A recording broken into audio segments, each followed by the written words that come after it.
இது வாடாமல்லி பூவு எல்லாத்துக்கும் தெரிஞ்சது தான், நான் சொல்லணும்னு ஒன்றும் வேண்டாம். இருந்தாலும் இந்த வாடாமல்லியை பற்றி நான் சொல்கிறேன். இந்த வாடாமல்லி நான் எனக்கு கிடைக்கவே இல்லையே, வாடாமல்லி எப்படி எடுக்கிறது, யார் வீட்டிலேருந்து நம்ம கன்று வாங்கினா நமக்கு வாடாமல்லி கிடைக்கும்னு நான் ரொம்ப நினச்சி பார்த்தது உண்டு.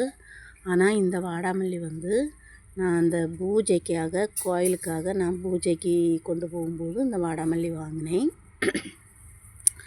அப்படி வாங்கும்போது இந்த பூவில் உள்ள வித்தை நான் நல்லா கசக்கி இங்கே நோடி போட்டேன். அது எனக்கு இப்போ இஷ்டம் போல் வாடாமல்லி பூ நிறைய நிற்கிது.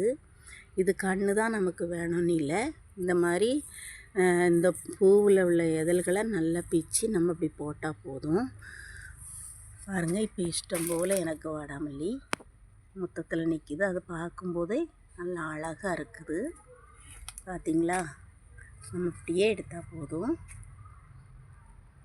வாடாமல்லி நம்ம இஷ்டத்துக்கு நல்லா இஷ்டம் போல் பூ கிடைக்கும்.